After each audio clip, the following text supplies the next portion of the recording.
Now, Fiona Patten, you're pushing for the government in Victoria to implement pill testing. Yeah. You want it done as soon as possible.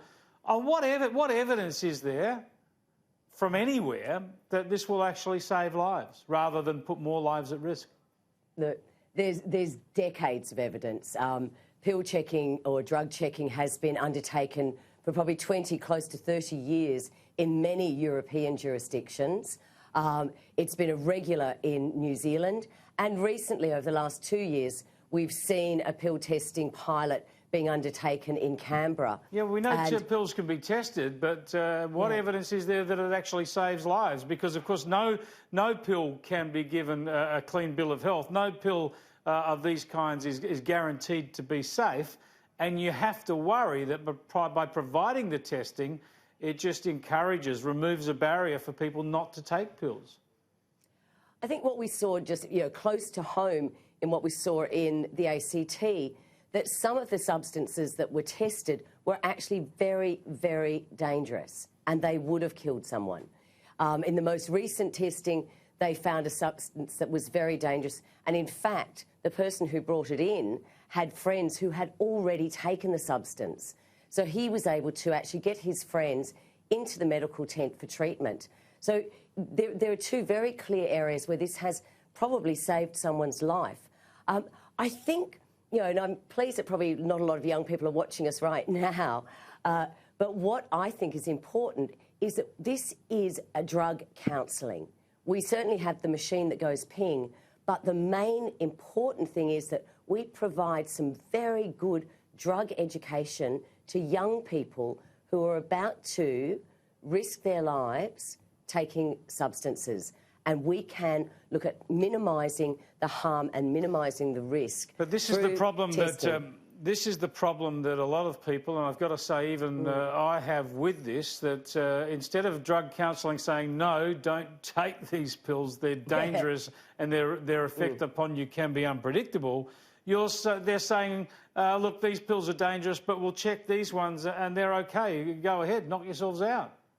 Well, in actual fact, that's the last thing that anyone says. Every single person who is from the doctors to the chemists, Fiona, everyone says, Fiona, this forgive is me. not safe. Forgive me. I know that. I was using the vernacular there. I know they give that message that you shouldn't take drugs, but at the same time, their practical actions are endorsing the use of drugs because they're testing drugs and telling you that some of them are okay compared to others that might be particularly badly contaminated.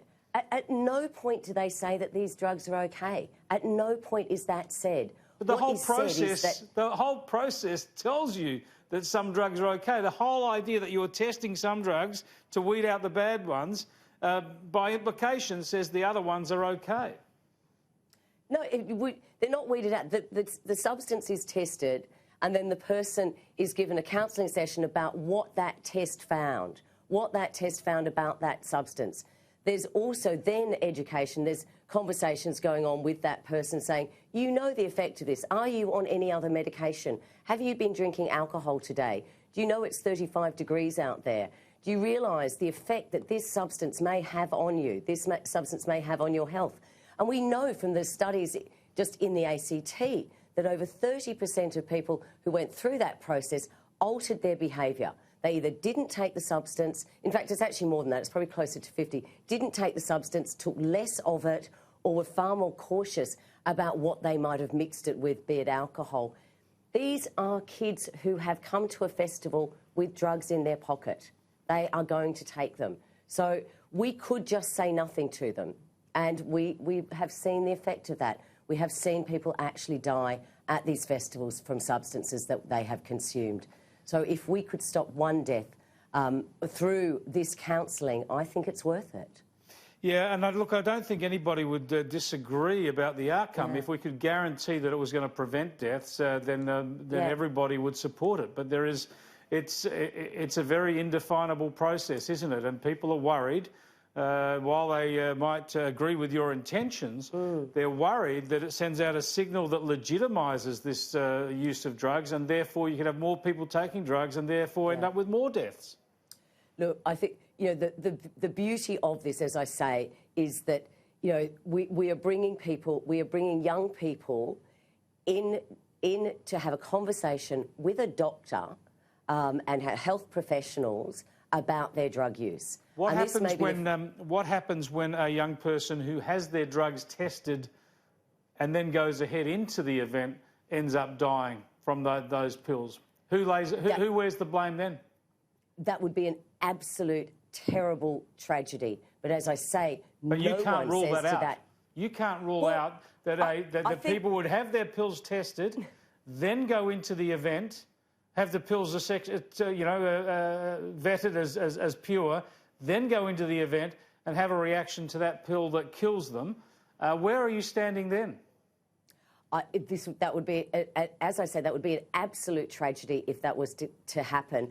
If you look at the evidence from 20, 30 years of pill testing around the world, that actually hasn't happened.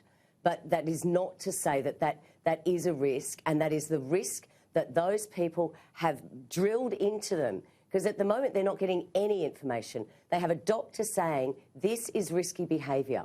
If you take this substance, you could have an adverse reaction to it. Now, that is the information that they are getting from that doctor, from those health professionals at that time. Now, if they go on to take that substance and they do have an adverse reaction to it, we hope that they know that and they can get themselves to medical treatment. They know what they're doing. They're not scared of going to a police officer. They're not scared of going to a health facility because they know they won't be judged about it. However, it hasn't happened. The evidence doesn't show that that's the case. What the evidence shows is that this actually changes the behaviour of young people and, in many cases, actually stops them from taking a substance that they had planned to take. So, nonetheless, drugs are risky. Drugs are risky. I agree with you there. Fiona Patten, just briefly, though, the Andrews government is not supporting this, is not acting on this? No. Look, we will keep pushing, and I just hope that we're not having the same conversation when when people have gone to the hospital, when people have had an adverse health reaction because we didn't provide this information and we didn't educate our young people about the risks of the drugs that they are taking and that they are consuming at those festivals. Fiona, thanks for joining us. Thank you. Fiona Patten there, Upper House member for the Reason Party in Victoria. This issue being debated in state governments around the country. You'll all have your views. It's a very difficult one.